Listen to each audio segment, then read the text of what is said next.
Demo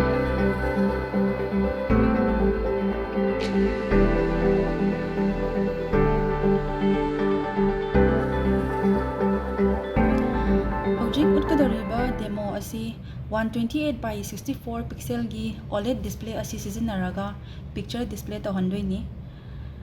demo asida changi si Arduino Uno board ama change OLED display ama change breadboard ama change duga jumper wire khara ga change adudi circuit diagram asi yenglaga connection tawrasi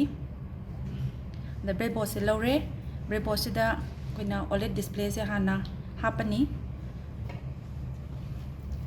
OLED display gi ground jina Arduino gi ground pire VDD pin jina Arduino gi 3.3 volt pire SCK pin je A5 pire ni SDA pin jina Arduino in A4 pire se connection tawbo loire didi hoji program se install tawraga result amuk yengase sida leiba program ase akoina Arduino Uno board ka OLED display ga sizinaraga akoina OLED display da any image obi ai ko akoina adu display tahonbagi program dani sida leiba program ase sigi program je hana akoina upload tawdringai da ahanbada koina step library ani se hana install tawba mathau tai ado library ani asi Adafruit GFX habanga Adafruit SSD1 306 haba library ani se hana install tawrasi library asi install tawna be damakta koina sketch ta changani aduga include library ta changani manage libraries changani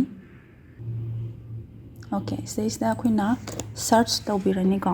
hanbagi Adafruit ka GFX haba GFX na search tawbirani stage da Adafruit GFX se silere ko sigi Adafruit GFX library by Adafruit haise sigi library se hani install tawrani I get already hani install tawle rabagi tamak install tawle ini tawdaba singduna sigi libraries hana hapsan biro aduga next ani shuba library se Adafruit SSD 1306 simokina search tawbirasi okay stage Adafruit SSD 1306 by Adafruit haise sisu install to biro adu library ani se install to loire aduga install to lora matung da hoina program se hyped yengse kamaina kai kino sizinari ba mayam se aham bada koina screen width haise koina define to rise se ate ginate OLED tu gi magi screen du gi width tu ni ko magi length and breadth height tare ko width and height to height tare ko adu da ahan bada 128 by 64 OLED ni lorido na 128 to koina define to bire adagi height na 64 ni height na define to bire aduga reset ki values na koina -1 na thambire ko do stage da koina sida sigi sida seasonary ba Adafruit sigi syntax di koina ngasai OLED to display to honna bagi ko magi syntax amani next da makha da sida koina la ise sida kamaina ahan bada sigi byte array se kamaina la ino haibado si image ama dagi byte array da hana convert to ba thau tai ba any image ama koina screen da kano to honge hai taragadi aduna hagi display to honge hai taragadi ko aduna si je kamaina tawge haibado hana yengse aduna aham bada koina picture ama heta lawrasi aina stage da picture se ai ama heta lawrage aina si picture se lawre si picture se changaga edit ta changani hana edit changa matung da koina picture je hana OLED display da magi screen du da display da hondoni na OLED tu gi magi pixel do hana pirezi ko magi pixel thamani aduga horizontal pixels na 128 asagi magi width tu ni ko aduga sina 64 thambirani ko sini je hana set tawbirani then okay hojik sila silor matung da file se hana koina save tawrasi ko ado save taw matamda koina bitmap picture da koina save taw ge shu yai or koina save tawraga just thamgrase bako okay aji photo save taw bolore aduna program do mo la asi any akoina photo ama koina ihan hana mathau tari se kedo maje akoina bitmap ta hana convert tawba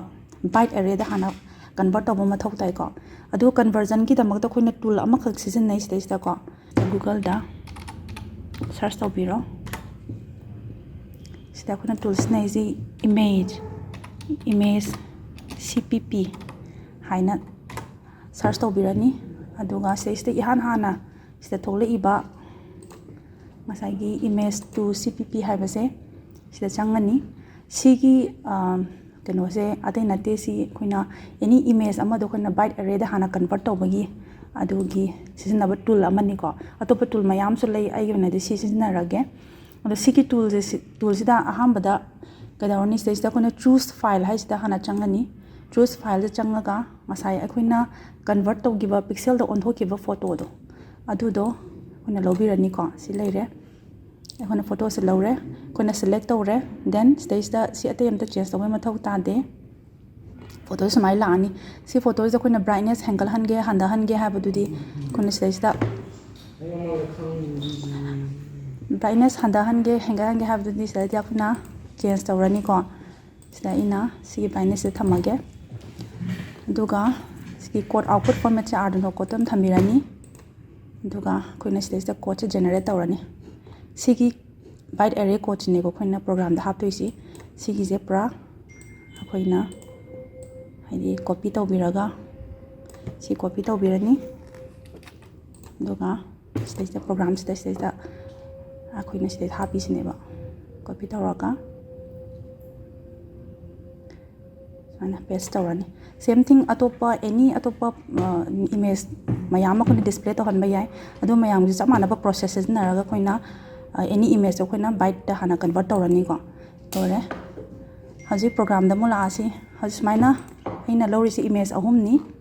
image ahum do sileire aduga sidai sta koina display ta honna bai damakta any bitmap image ama display ta honna bai damakta sinaba syntax ni saista display dot operator sina record draw bitmap 00 hai se atena te 0 sina x axis ta kya piningi desi 0 sina mo koina y axis ta kya piningi habdani aduna sisna ngasage koina convert tawgiba bitmap ki photo ni ko bitmap ki conversion gi duni adu do koina sigi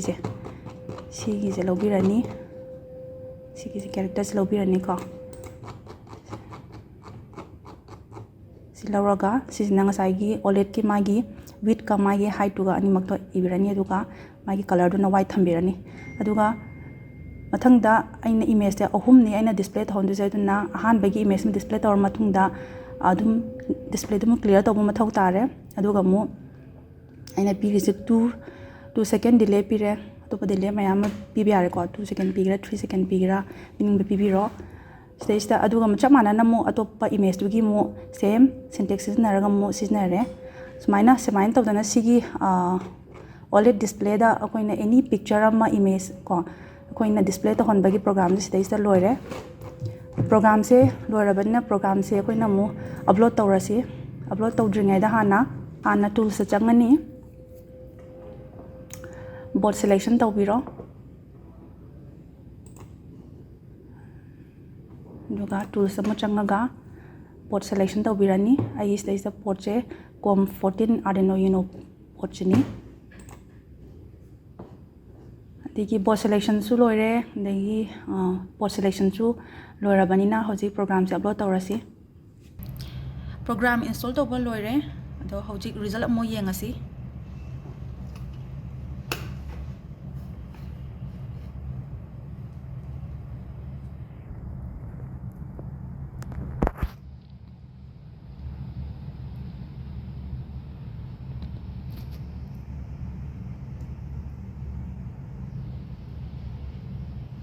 sida loire